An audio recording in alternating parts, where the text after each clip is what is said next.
second. So cute, so cute. Turn off your phone. Is that mine? Hey guys, welcome back to another episode of Barrel Side Chat, engaging conversation 1 ounce at a time. Where the drinks flow, The questions follow. they sure do. They sure do. Yes, they do. I'm your host, Anna Rose Carter. And I'm Rudy Alexis. We are here today with one of the founders, the owners of, and the master distiller of High Bank Distillery. You're also the owner and lead designer of States of Design firm here in town in Columbus. Welcome to Barrel Side Chats. Thanks for having me. It's good to have you. Thank you. Thanks for having an establishment where we can have Barrel Side Chats. We appreciate that. Anna Rose, what do we got here? I actually think Adam should describe it since he's the one who made every single spirit here. Let's Let's have Adam describe it. This is water. This looks like water. This looks like water. What is this? This is our High Bank vodka. It's made with 100% organic wheat. And we also add fresh pressed Ohio apple juice to it. We then distill it for a 5th time in-house and cut it at 80 proof. Oh, can we just do that? All right. All right. Great. It is not water. No. All right. So, first question. You went to CCAD originally. What do you think made you want to enter design? And then how do you think that that's impacted your journey in this field, which is totally, seemingly unrelated? I remember being in church and I would never pay attention. I would just try to draw the pastor that was preaching. You were drawing the pastor? Yes. So you would get there, get out a sheet of paper. Yeah. Pastor gets up and you would draw the pastor. Right. Okay. Yes. And I would always go, and this was like an 8-year-old kid, I'd go put it up on his bulletin board outside his office. So you would draw the pastor Yeah. in the scene. Yeah. Yeah. In the scene. In case he wanted to know what he looked like. In case you want to know what he looked like. This is what you look like today. Yeah. And you would post that on outside the bulletin board for all to see. And every week it would be gone. So he would take it. He probably just threw it in the trash. Yeah, he did. That's pretty weird. Yeah. Is that your question? I don't remember. No. Well, no. So it's how did you drawing the pastor impact your life and what you're doing here? Because you're dealing with spirits and you're dealing with all this science, all this math, and all the grains and all. You're doing fermentation. It's different. It's being creative in general, like what you alluded to. So I started off as an illustration major in college, and then by my 2nd year, I decided to switch into graphic design, mainly because I really enjoyed sort of using computer, like a different way of creating. Being creative was like being creative and being a creator is important to me, but it's also important to like provide for my family and make money and eat. So yes. But I went to illustration I started in, then I went to graphic design. Then my junior year, I almost switched over to become an industrial designer because I took a packaging design class and I just loved working with my hands and building packages. But then I realized I was gonna add a year onto my college career and I didn't want to do that, so I stayed a graphic designer. Okay. But now what's fun is I am now a package designer because I create all the bottling or the packages. Everything that you see here. Yeah, graphic designer, website design, brand management, all that jazz. But it's also fun to be the person that then creates what's in the bottle. Using my hands and being creative and training my taste buds and learning that they're pretty good, doing certain things and pulling out different flavors, here and there. So it's been interesting. Next up is our State House Gin. It is super citrus forward, coriander and juniper, but it's really geared to people who don't typically drink gin. But if you like gin, you are going to love this as well. So, cheers. Yeah. Okay. Well crafted, I might say. By this guy right here. I make gin for those that don't like gin. Yeah. And then for those that like gin, they also appreciate what you've done. So a lot of appreciating going on. So you've been pretty open in other podcasts, interviews. You love Columbus. Yeah. You love Central Ohio. You've said, this is where my girls are going to be raised. It's our family town. We're not going anywhere. What do you love about Columbus? Well, I think what's allowed us to stay in Columbus is the community that we've formed here in Columbus that has really become our family, because we both come from great families, but we don't have any family here in town. I just wish, if I could change one thing about Ohio, wish it had mountains. Mountains. If we could just move some, we could just like, you know, people are like, you know what, we need public Yeah. transit. Now we can do something about that. But mountains, I you're wish kind of screwed, bro. I just wish it was a little prettier. Like, Yeah. like when you walk Yeah. outside. When I've, you know, like I was in Denver last spring for a conference, and like I'm just walking outside. I'm like, this is just, I'm just happier. Yeah. You know? A little professor history. Do you know why Adam named it the Professor? Do I? I should. I'm I asking probably Adam. should. Adam, why is this Adam, called do you the know why Professor? Adam named it the Professor? Adam, Adam, Back in the Ask Prohibition Adam. era, there was an professor. He We got can't caught. legally say we that. can't say that. I mean, Well, can't. from a I'm prominent fired. Central Ohio It's university. a prominent Central Okay, Ohio so university. a Ohio professor got caught rum running and was fined $800 way back in the day, which would have been like 15 to 20 grand now. So it is a delightful Caribbean rum that has been aged in our whiskey war barrels for 14 months. It is delicious. We love it. Super smooth. Here we go. Dabney Yeah, Horton. to Dabney Horton. Is that the, is that That's the his name? name. That's Yeah, that's Dabney. Yeah. Sounds like Scooby Doo. Dabney. Mm. Do a shot when you. Mm, That's where it came from. no way. No Dabney, way. I You like can, that. you can sell that. I'm surprised you know You what can- that is. I'm surprised A you know. dab? Yeah. He's a He's a mean, cool I dad. mean, Yeah. I'm the cool I know I got the dad. dad again on, but Are you on Ooh. TikTok? I don't know what that is. What is happening in the spirit industry right now that you are excited about? What trends are you hoping to capitalize on? That's a good question. I think something that's been happening for a while is all the cask stuff. You know, when you're playing around with what wine barrels you're re-aging stuff in, the additional aging processes, right? Like how many times can you use a barrel? What other barrels can you put this product into? What I get most excited about is the blending side of things, where you can do a mash bill that is super heavy rye, you can do one that's super heavy wheat, and you get a corn, and maybe one that has a lot of barley in it, and you can kind of start blending different ratios together to make something completely that nobody else has ever had. I like that the trend is going into this foolproof, barrel proof, stuff, where, when I started drinking whiskeys 10 years ago, if you had anything over 100 proof, that was pretty rare, to be finding.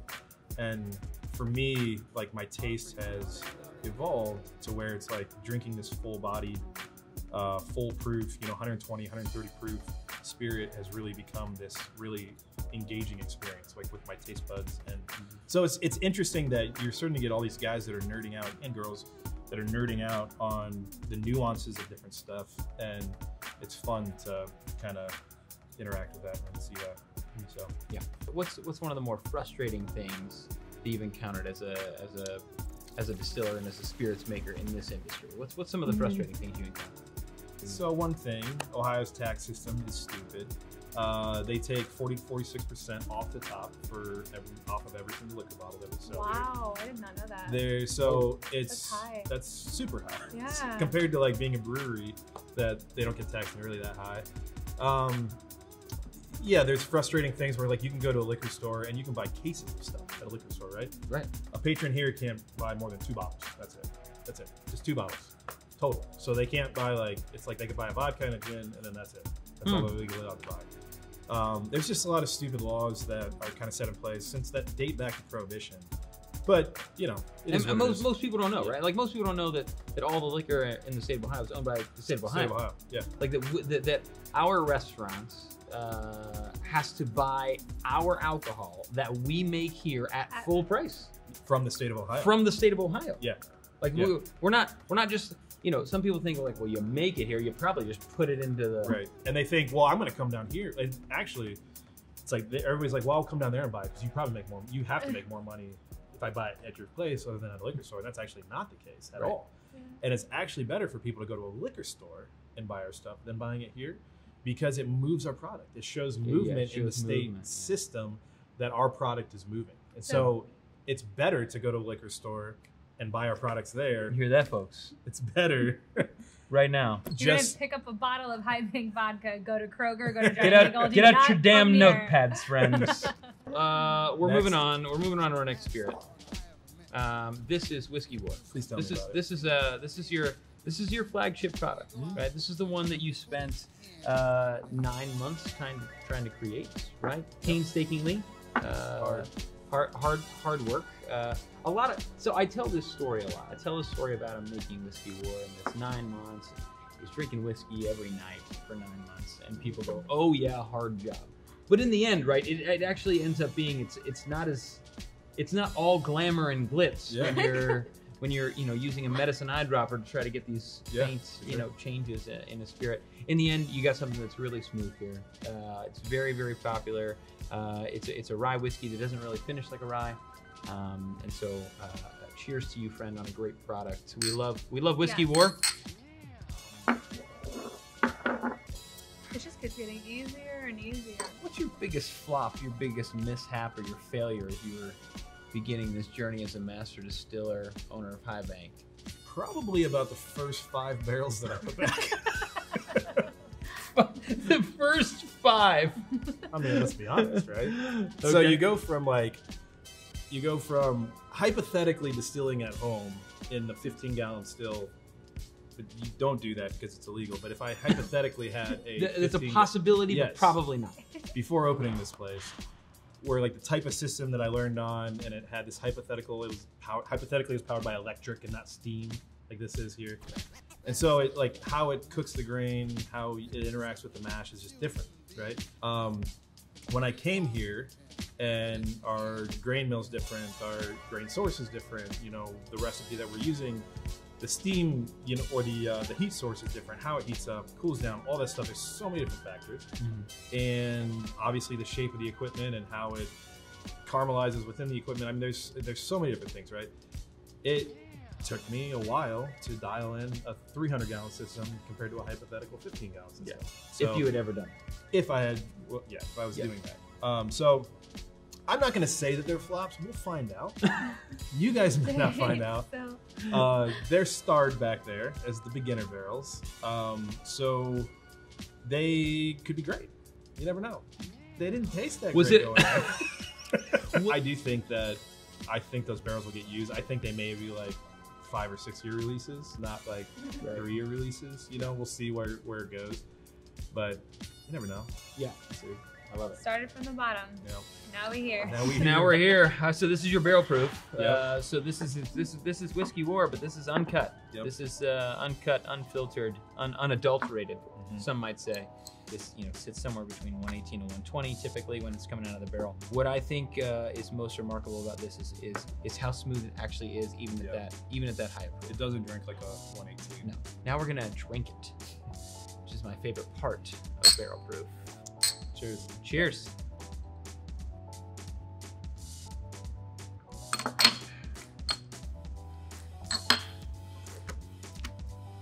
Wow. I mean, I don't usually take shots of my barrel proof. I do. It's all the time. It's usually on a large cube, but that was good too. Oh god, it's so good. You attended Moonshine University. Real thing. Real thing. Yep. Kind of describe. You're an alumnus. Yeah, I'm a Moonshine U kind of alum. describe your journey with Moonshine University and what you've learned. Yeah, so Moonshine University is it's a set of courses. They probably have about 20 different courses down in Louisville, Kentucky. It's not just for people that want to open up a distillery. Like if anybody had, like I really want to know the process and how this is done, or I really want to learn how to distill, anybody can sign up for the class. Anybody. College credits don't like transfer over. Yeah, there's no college credits transfer. No FAFSA. Yeah. What's nice about the class, it's not a single teacher that's like trying to tell you what to do. They're bringing in the master distillers from Jim Beam, from these different people. So it's like hands-on experience. Hands-on experience, and so they have a distiller there, like in-house, that does a bunch of stuff. But every day there was 2 distillers from 2 different, distilleries that were coming in that you could meet, that you could know. And so like I still have relationships with these people. This is Midnight Cast. This is barrel proof, finished with a tonic port wine. Is this maybe your favorite so far? I would say, so I always describe Midnight Cast as, it's never the whiskey that I choose to go to when I want a glass of whiskey or bourbon. But if I'm in the mood for a cocktail, you know me, Rudy, I make great cocktails. My great cocktails I pour whiskey over ice. That's your that's my cocktail. That's Yeah. That's his. So this is, to me, it's a cocktail in a bottle, where I can just pour this over ice, and it's just good. It's just nice. I would say it's the product I'm most proud of. Okay. So that's what I would say. Well, let's drink it then. Yes. Shall we? Let's drink it. Cheers. Cheers.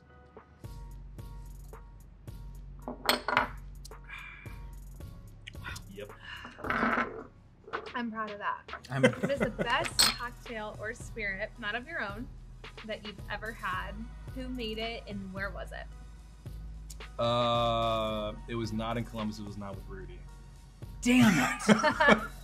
No, I mean, I know that I'm amazing, but let's be honest. Let's go. I'll tell you what. It up. So it's the memories behind it, right? Yeah. So like go for it. I'm a relational person, Sure. and like the cocktail that I was drinking while I was having this good time makes it a really great cocktail. Okay. Right? So there's two different times, one with you and one not. Okay.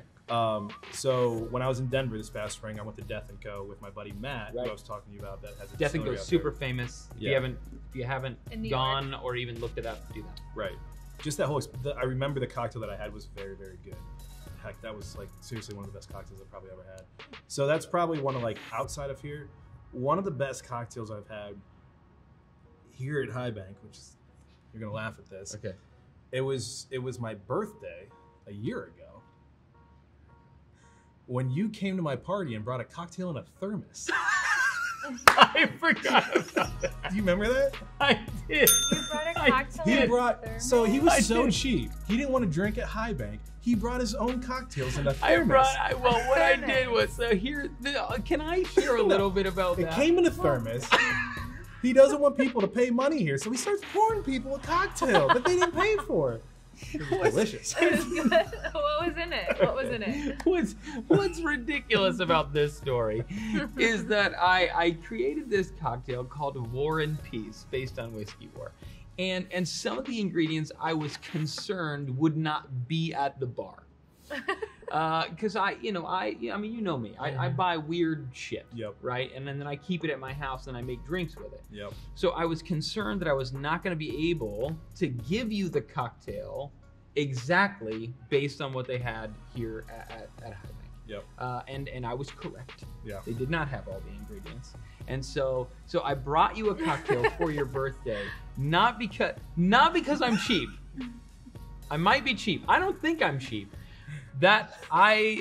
Now looking back, that looks really cheap. That looks really cheap because I did pour you a cocktail. That's a not discount how I here. You perceived it. I worked was just thinking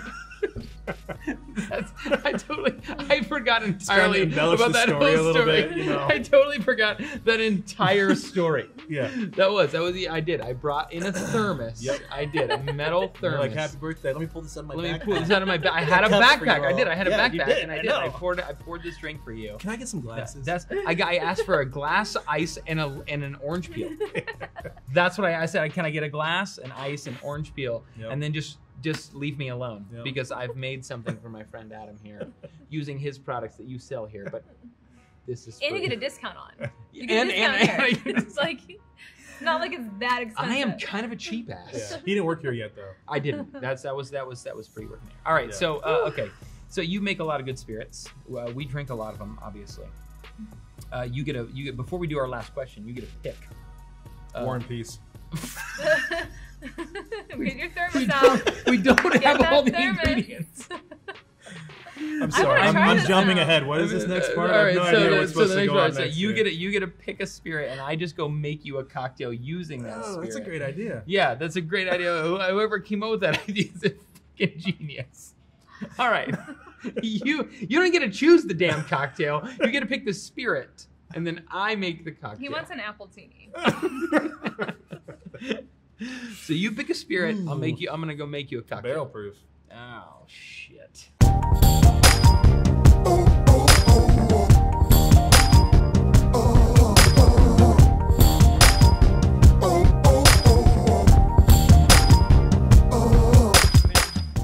So this one I've created in honor of you. Anna Rose, we can share this one. Just because you have a drinking problem. So this one's called The Family Man. So this one uses our barrel proof, also a little bit of chartreuse Amaro Nonino, a little bit of Demerara, and some fresh muddled blackberries. So, All right. so let's cheers. Yeah. Thank you. Here, cheers. Oh yeah, no, crush that. Oh yeah. All right. I don't hate that. Yeah.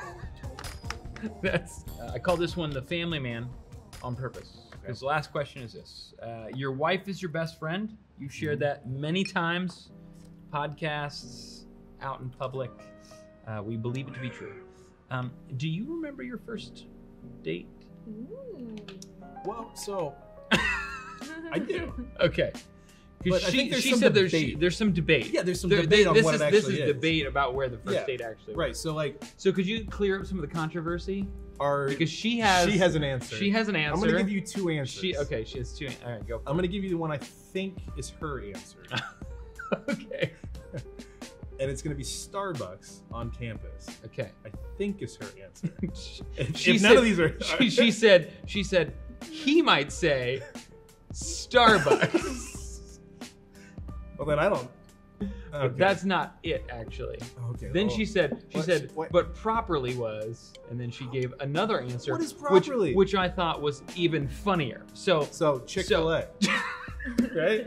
Is that the other one? Chick-fil-A. Those are the two. Chick-fil-A. Right? Yeah, those are the So, two. I feel like our first official was she was a junior. I just started my first job because I graduated. We was at the campus Starbucks off of Olentangy. Okay. Right over there. And we were there for a while talking about stuff, and I was like, I don't know about her. She felt this. Well, I asked her if she felt this because she didn't seem into me. I Yeah. was like, I like her. I mean, That's so a like, woman's to this secret. day, like she to did this not. day, we're not sure. I'm like, Yeah. she didn't seem that into me. So I'm like, I like her, but like, Yeah. that's not gonna go anywhere. She doesn't like me. Yeah. And then I think after that, this was totally after, because Chick-fil-A happened. She was interning at a place over the summer. We were emailing a lot back and forth. I was like, hey, I'm gonna go get Chick-fil-A for dinner. You wanna get Chick-fil-A? Sure, I'll get Chick-fil-A. I've never had it. I'm like, you've never had Chick-fil-A? I worked at Chick-fil-A for 6.5 years. I love No Chick-fil-A. way. I will still eat there every day if I could. So we go to Chick-fil-A. We were there for 4 hours. 4 We were hours at at Chick-fil-A. We How closed many it. sandwiches? We closed it down. Wow. They were mopping around us. Real cool, right? So that's I mean, really these, like, That's college romantic. kids. like I That's mean, so like if you're romantic. gonna Little woo, Chick-fil-A if you're gonna woo a song. girl, if you're gonna woo a girl. Chick-fil-A is the spot. I would The not first be thing mad you about That's do that. why I wouldn't is call you that- take her to I would not be coffee. mad. The I'm not a creep, I'm very safe date, and then you take her to, then you really wow You her. reel her in. Yeah, With reel that her in Chick-fil-A. with a Yeah. little bit of Chick-fil-A. Because it's, I mean, You that's- got no. You work there, so you got the discount. So who's really the cheap ass? Yeah, I'm bringing in drinks and he calls me a cheap Yeah. ass. we have a but he's secret like, come to Chick-fil-A card you can hand. It's Yeah, like, it just- don't show this over here. Hang on. Chick-fil-A card. Chick-fil-A card. Yeah. So thanks for making High Bank. Listen, we believe in drinking responsibly. So if you're having drinks, as we have had, make sure that you get someone to drive for you. We have Get called. that Uber. We have called you an Uber already. We could have used Lyft, or we could have used Yellow Cab, your but mom. we chose. Or I could have called my mother. She would have picked you up as well. But be sure to drink responsibly and don't ever drink and drive. Adam, thanks for being on Barrelside Thank Chats. you so much. Yeah. We will see you on another episode of Barrelside Chat. Have a good one, guys.